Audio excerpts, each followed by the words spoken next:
StraighTAllDay.com. You're now tuned into the show where you learn the discipline to show up day after day, to do the work, the confidence to put yourself out there boldly and authentically, and the mental toughness to continue showing up, doing the work, putting yourself out there, even when the success you've expected to achieve is yet to be achieved. And on top of all this, you get a huge dose of personal initiative. What is that?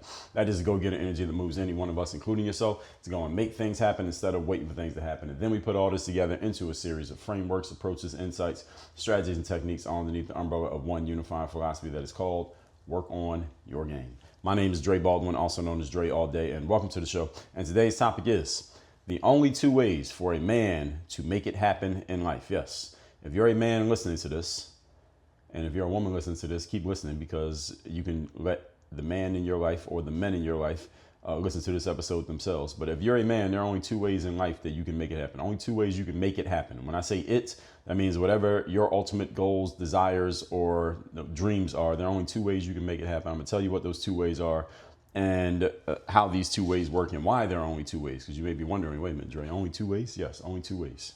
So while sometimes I will give you a series of episodes to explain out one particular point, today I'm going to do the opposite and tell you about a super clear and unavoidable binary that each one of you, specifically men, needs to consider and think about when it comes to how you want to go about living your life, regardless of who you are, where you are, or how you are living right now, or what you look to achieve in the future. It doesn't matter what you're trying to achieve. I'm telling you, there are only two ways to go about achieving it. Okay? Let's get to it. Point number one. Today's topic, once again, is only two ways for a man to make it happen in life. Number one, here's your first option. Chase after everything you want, and when you don't have it all yet, run faster. Now, if you listen to the show on a regular basis, you heard my episode yesterday, where I just explained to you very logically, scientifically, and rationally why it's impossible for you to have it all at the same time. The reason why I needed to talk about that yesterday, and the reason why I'm opening today's episode talking about it again, is because most human beings may logically listen to that and rationally understand it and consciously accept it and verbally agree with it. And then you go right back to doing the same shit you were doing before, which is what I just told you here. This is option one: chase after everything you want. And if you don't have it all yet, run faster. In other words, I gave you an 80-20 example yesterday. Write down the 25 things you most want to achieve in life. And instead of crossing out 20 and only keeping 5 and focusing on that 5, instead you do the wrong thing, which is try to chase all 25, which is impossible for you to do because you ain't got enough legs to chase after 25 different things at the same time, nor are you fast enough to catch them all, nor do you have the time to do 25 different chases and complete all of them before you run out of time, effort, energy, attention, and focus, i.e. death. All right, this is the first option. Now, why is this the first option? This is the first option because this is what most people do. This is how most men live their lives. You got all these things you want in your life, and you're trying to do all of them at the same time. You're trying to do them all at once. Remember, I can't even remember who it was. I was watching I think it was Russell Simmons, who is a hip hop mogul from back in the days. Last I heard, Russell had moved over to Bali, the country of Bali, and according to who you ask, Russell went to Bali because Bali is a non-extradition country, means he cannot be extradited by the United States from Bali for any criminal charges, and many people think Russell did some bad things when it comes to sexual assault to some women. At least he's been accused. We do know he's been accused, but he's in Bali from where he cannot be extradited, so maybe he's going to spend the rest of his life in Bali. I don't know. I don't know if he's guilty of those things or not. I say legally he's not guilty because he hasn't been taken to court yet, but that's where Russell Simmons is. But I'm not bringing it up because of that. Russell Simmons was in his office in New York doing his hip hop business thing years ago. He used to have this reality show, and he was talking to some kid who was trying to get a record deal with Russell Simmons, and they're talking about his music, and Russell is somewhat interested in the kid, and the kid in his excitement starts saying, well, hey, Russell, I don't just make music. I'm also going to do a clothing line, and I'm going to open some community centers in the hood, and I'm going to open a barbershop. He started naming all these other things he was going to do in addition to the music. And Russell Simmons said, wait a minute. How about you just put a fucking album out first and sell some records, then we can worry about all the other things. Let's do one thing at a time. And this is the point that I want to get across to you all. The way most of you are living is the way that rapper was living, or at least the way he was claiming that he wanted to live when he was talking to Russell Simmons. Let me do all these things all at the same time. Now, let me tell you why this issue has become exacerbated in the world we're in today. Well, you don't have to look far. Look at the smartphone that you're listening to me on right now. That's why. Your phone has given you access to more information, more tools, more people, more possibilities, and more options than any human has ever had access to in an entire lifetime. You can access it within 30 seconds. Your great grandparents did not have access to as much information, tools, options, and opportunities in the entirety of their lives. They could have lived to be 100 years old that you have access to within 30 seconds without getting up from your chair just by reaching for that device. That's how much access you have these days. And because of that access, human beings, being who we are, paradox of choice, we are now crippled into indecision because we have so many choices that we try to chase around 25 different goals at the same time. Nobody's that talented, but we keep trying even though our talent reaches its limit before we get anywhere close to achieving it. And then we wonder why we only half attain, if we attain at all. Because we are fooled into thinking we can do it all simply because we can see it all. The difference between our great grandparents and us is that our great grandparents could only see what was in front of them. There was no smartphone. There was no internet. They can only see what was happening around them in their community. Therefore, they can only focus on a few things because they only had access to a few things. And it doesn't matter your race. This is not a racial topic. White people, black people, doesn't matter. Your great grandparents can only see a few things because they only see what their human eye was limited to seeing, and there was no device that could give them access to the outside world. They lived in Cleveland. They were in Cleveland. They didn't know anything about what was happening in Orlando because they're in Cleveland. And because of this, they could focus. They had a power of focus and an ability to focus that many of us do not have. It's completely foreign to a lot of humans who are allowed today, the ability to focus, simply because you have so many things telling you not to focus. But the point here is, if you go around living this way, you're choosing option A. This is the option most of you are already living right now. So I really don't even need to be talking about it this much because I'm just describing the way you're currently living. This is the method that most men live by. It's the reason why most men spend the majority of their lives chasing after a bunch of things that they never fully catch. And the cost of this, let's remember, everything has a cost. Episode 3261. Everything has a cost. Did I get that number right? Let me see if I got that number right. Oh, yeah, I got it right. First three laws of economics, 3261. Everything has a cost. Opportunity cost is everything that you're not doing for the thing that you decide to do. So the fact that I'm sitting here recording and talking to you right now means I'm not outside playing in the park. It means I'm not in the gym working out. It means I'm not in the bathroom taking a shower. It means I'm not in the kitchen eating food. All right. The opportunity cost is everything you don't do when you choose to do something. So the opportunity cost of chasing after everything at the same time is burnout is one cost. You're going to burn yourself out trying to do too much at once. You're going to dissipate your energy and attention because you're trying to spread it amongst too many different things. And even anything that you do attain, you only get it about halfway because you're not putting your full focus into it, which means it's impossible for you to get the full output from it. You can't put in a half effort and get a full output. That's impossible. You cannot put in a half effort and get a full output. What do I mean by half effort? You can only give a half effort. You're trying to do 25 things at the same time. You can't give your full effort to anything because if you get your full effort to one thing, you couldn't be chasing 25 things. By definition, you only be chasing one. So if you're trying to chase 25, you're giving a 1/25th effort. So out of 100%, you're giving about 4% of the effort that is available to you to that thing. How are you expecting to get a 100% return from something that, to which you've given a 4% input? If anyone can scientifically explain that to me, please sign me up for that one because I'll sign up for it. I only got to put in 4% and I get back 100%. Please tell me where. Tell me where to be in. So another cost is dissipation of energy and attention, and you only halfway achieve anything because your focus is divided. Remember that focus is a force multiplier. I told you this in episode 1193. The longer and stronger you can focus on anything, the better you get at it. Regardless of how good you actually are, the better you will be at it when you are fully focused. So even if you're terrible at a thing, if you're fully focused, you'll be the best version of terrible you can be. If you're half focused, you'll be half as good as you're terrible. You understand? This is where most men spend their lives because they never develop the discipline to do what I'm going to tell you in the next point. The next point, I'm going to save you. All right, right now I'm just describing the pain of your situation. In the marketing world, we call this twisting the knife. I'm just letting you know that I know where you are. I'm letting you know that I know it's fucked up. I'm letting you know that you know it's screwed up. I'm letting you know that you probably shouldn't be doing it this way. I'm letting you know that I completely understand where you're at. And then once I show you that I know where you're at, I'm gonna throw you a life raft and get you from drowning in the ocean. Because right now, many of you are drowning. But before we get to the life raft, I'm gonna let you drown a little bit more. Ask yourself if this is an accurate description of how you're living right now. Am I describing your situation?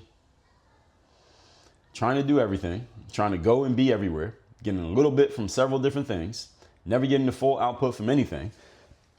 And again, this is exacerbated by our interconnectivity. Internet, devices, smartphones, they give us access to all this stuff that allows us to have more information that we never use, to waste time on things that are not doing anything for us, and more things to do that generally spread our focus wider than it was already spread, but it's spreading our focus on things that have no impact on our desired outcomes. Remember, focus is a force multiplier. The longer you focus, the stronger the force.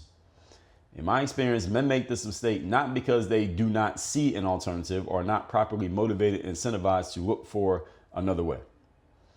This is the reason why many men do this, because they don't see another way. So I said not because, I said it is because, excuse me. The reason many men live this way is because you don't know that there's another way. Good news is you're listening to the right show and the right person, and you're the right person at the right time. Many men think this is just what I got to do. All right, this is the cost. This is what Dre talks about, that you never actually reach it. You never really have it all. You just got to chase after it and keep chasing and chasing and grinding and grinding. And again, this is where somebody may generally agree with my point, but you misunderstand the process of how I got there. I'm going to help you get real clear on it here today. So if you believe it in that way that I just said, that's incorrect. The outcome is correct, but the process by which you got there is wrong. So yes, it is true that you're never going to have it all in life. You're never going to have it all perfect at the same time. But it is not true that the reason this is because you just have to chase after everything you want all at the same time and hope that you catch some of it. No, that's wrong. All right, the good news is I got another way. You want to know the other way? Point number 2. Today's topic, once again, is why the only 2 options, men have for making it happen in life. Number 2, here's option number 2. Decide on your essentials, which are 5 or fewer things, 3 or fewer if you want to get really dialed in, and only do those. If you want to get super dialed in, just pick one. No more than 5. I told you this yesterday's episode. Write down 25 things you want to achieve in life, circle the top 5, delete the other 20, and only focus on the 5. You want to get even more locked in and strengthen your focus? Take that 5 down to 3 things. You want to get super locked in, as locked in as you could possibly be, take the 3, take it down to 1 thing. And just spend your life focusing on that 1 thing. Through your achievement, follow me very closely here. The 80-20 principle is what I explained. 80% of 25 is 5. 20% of 25 is 5. That 20%, those 5 things, will get you 80% of what you want. That's the 80-20 principle. Now, if you go down from 5 to 3, now you're going even bigger. You go down 3 to 1, even bigger. Through your achievement of these things, whether you pick 1 thing, 3 things, or 5 things, but no more than 5, through your achievement of these 5, let's just say that, all the other things, the other 20 that you crossed out, that you decided to give up in order to get what you want, all the other 20 that you were chasing, but you're no longer chasing, guess what happens? They start chasing after you. This is how it actually works. Let me say that again, because I really want you to get this point. When you cut the 25 things you're chasing after down to 5 things, and you just focus on the 5, and you greatly increase the chances that you get them because you're only focusing on 5 instead of 25. Very hard for one person to get 25 things. You get 5 though. As you get those 5 and you get more and more of those 5 and you get more and more ROI from those 5, ROI means return on investment, from those 5, the other 20 that you sacrificed and you cut off in order to get the 5, those 20, instead of you having to go chase them, no, see, you don't have to go chase them because now you're winning and you have the resource. No. Because you have the 5, the 20 start coming to you. They start knocking on your door. Because you knocked on the door of the 5, the 20 start knocking on your door. They start calling your phone. They start coming to you and asking you to accept them rather than you chasing after them, trying to be accepted by them. This is your second option, man. And ladies, this can apply to you as well, but I'm speaking to the men. This is how you do it. All the other things that you were chasing will start coming after you. Now, this sounds relatively simple, right? I think I'm pretty good at making things sound simple. This sounds pretty simple, and it sounds intriguing as well on the surface. I think you would agree. So the question begs itself, why aren't more people doing this, Dre? If it's that simple, if you can make it that easy, if you could explain it this plainly to where anyone can understand it, Dre, why aren't more people living the way you describe? I mean, is this some hidden wisdom that you have that most people don't have? Well, in a way, yes. but ain't that hidden? It was a good question. And the good news for you is, again, I got answers.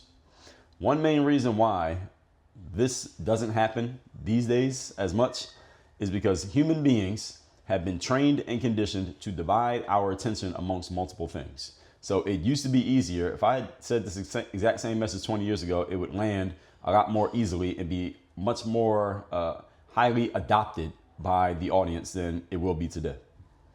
Had I said it 40 years ago, it would be even more adopted. Had I said it 60 years ago, it would be even more adopted. Why? Because people have fewer options through which to distract themselves. The further back we go, the fewer options you had with which to distract yourself. It was very easy to focus if you had something to focus on. These days, it's very easy to distract yourself. 20 years from now, it's going to be fucking impossible.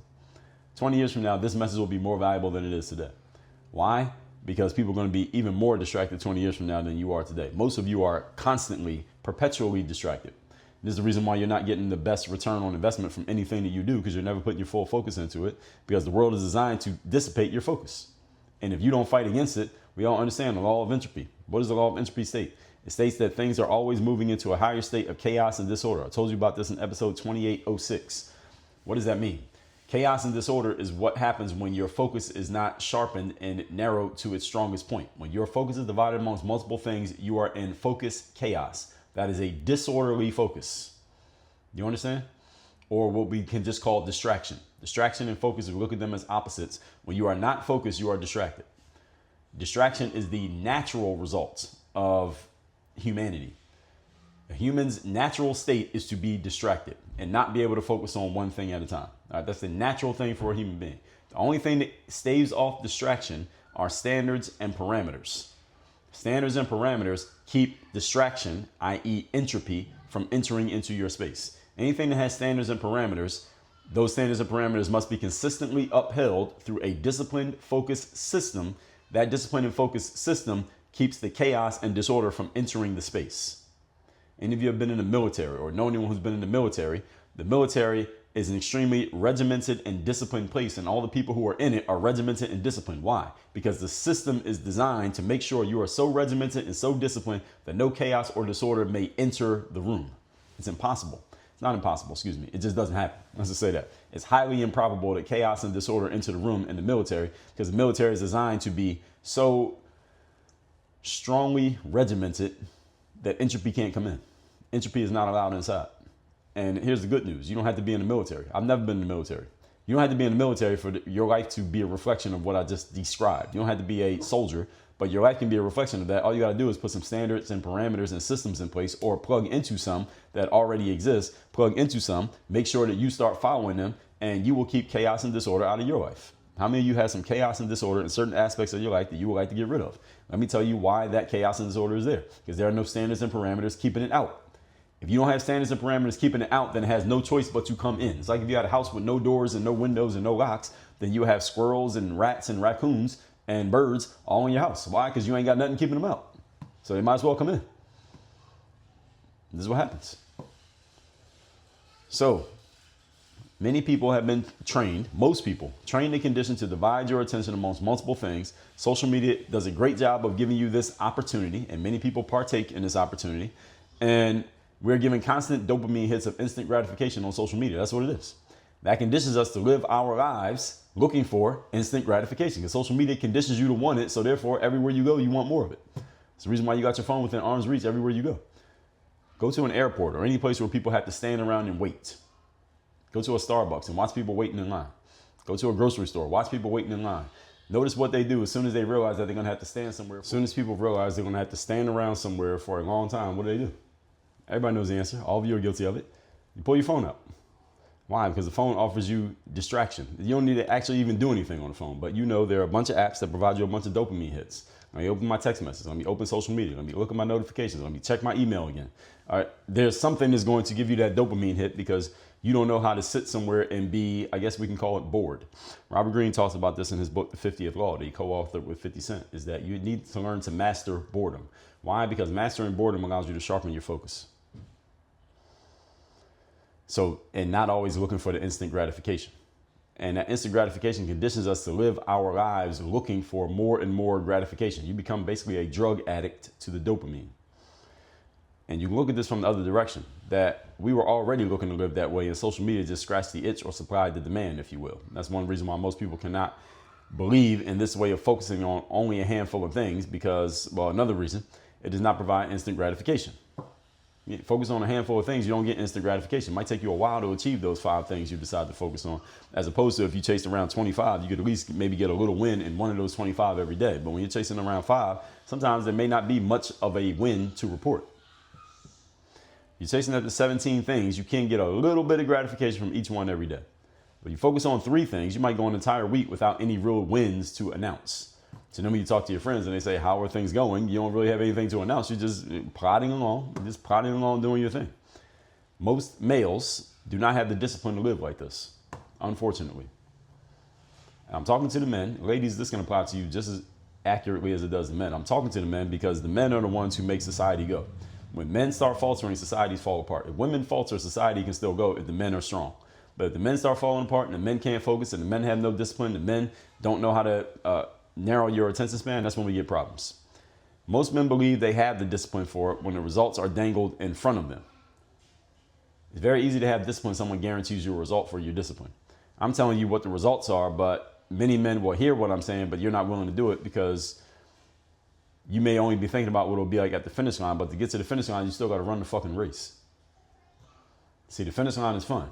Everybody's celebrating, clapping for you, taking pictures, give you a trophy, you get money. Girls want to take pictures with you. That's all great at the finish line. To get to the finish line, though, first of all, you got to run the race. Second of all, you got to win. Are you willing to do that part? Everybody wants to party after the game. Do you want to actually play in the game and win the game? That's the part that's hard. Do you want to prepare for the game? That's hard too. Only fun part is at the end. Everything in between the fun part and the start part is hard. Are you willing to do it? See, it's the running the race parts that people stumble on. No one has a problem collecting a trophy at the finish line. Any of you ever had a problem collecting a trophy or a medal or an award that was handed to you? No, none of you has ever had that problem. None of you ever became paralyzed when someone handed you a trophy, a medal, award, or a paycheck. But are you willing to do the work that is necessary in order to have someone handed it to you? That's the question. That's the discipline. And this race is more like a marathon than a 5K, by the way. Those of you who don't know the limbo, marathon is 26.2 miles of distance.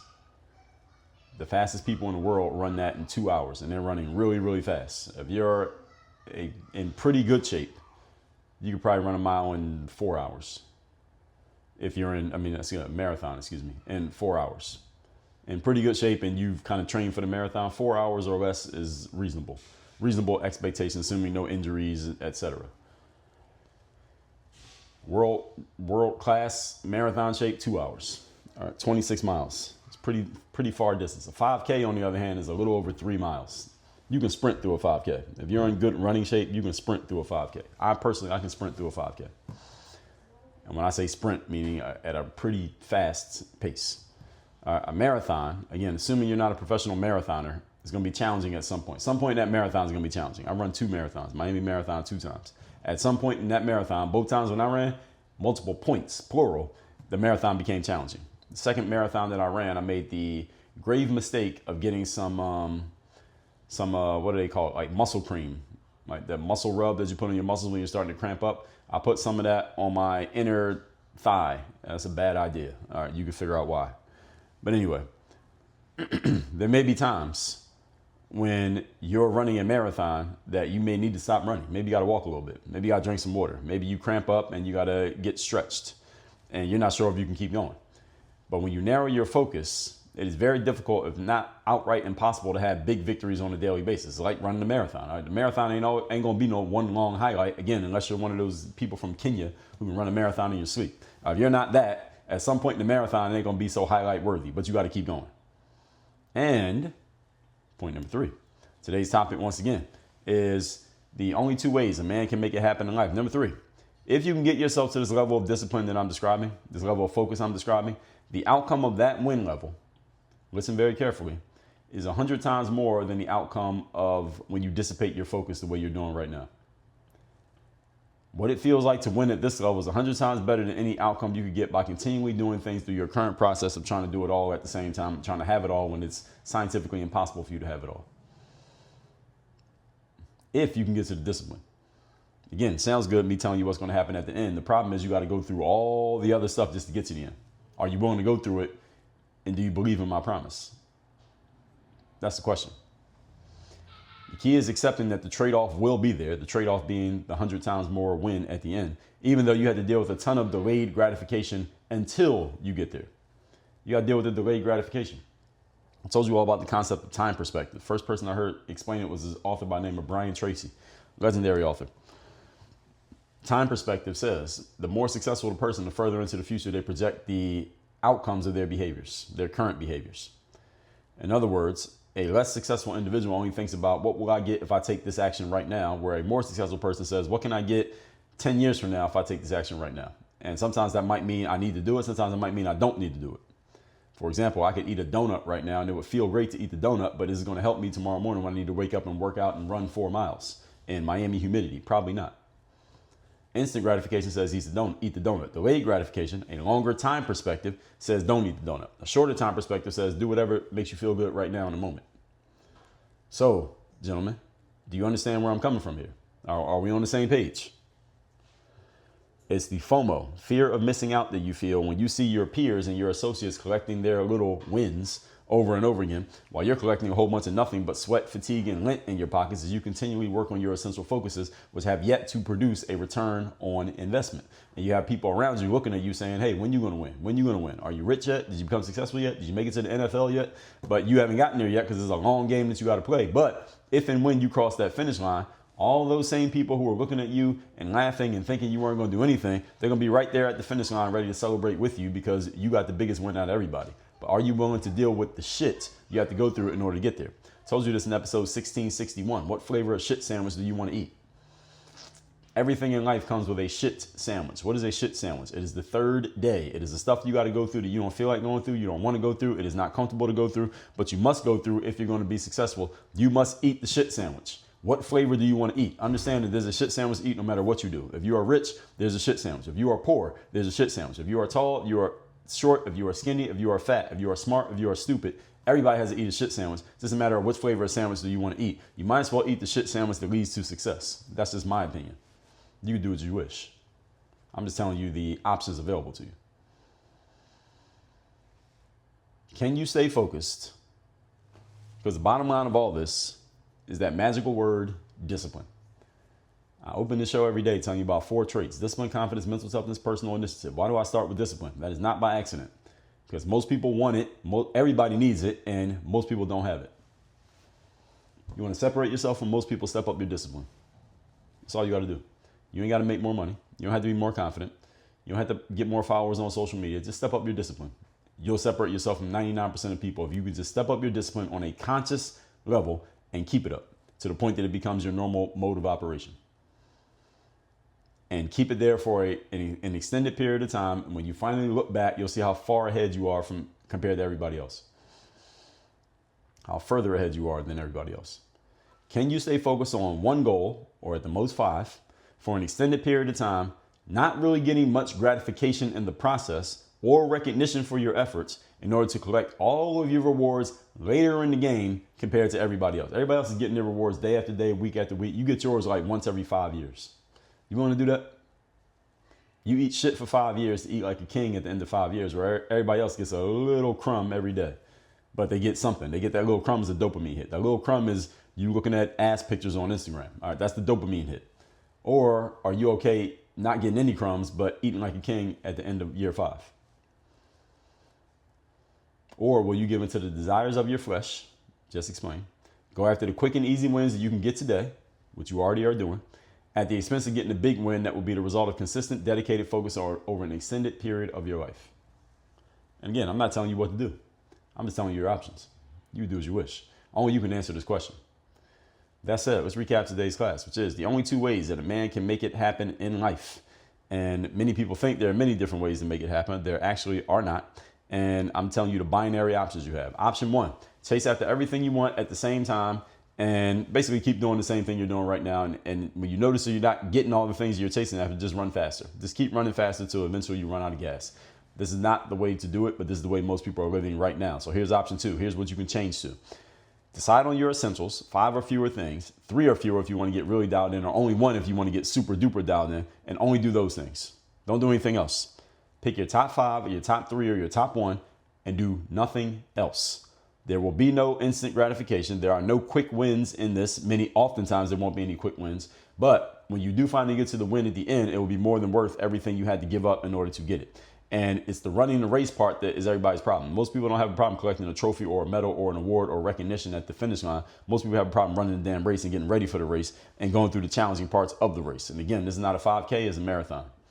Number 3, if you can get yourself to this level of discipline and focus, the outcome of this win is 100 times more than the outcome of all the small wins added together.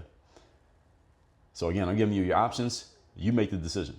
Now, when you want me to work with you and coach you on how to make this actually work and how to narrow things down and get your focus dialed in so you can start being the person that you need to be so that the community, your family, the people you serve, and everybody else can benefit from what you produce and you can be the man, go to workonyourgameuniversity.com, have me as your coach, and let's get to work. Work on your game. Dre all day.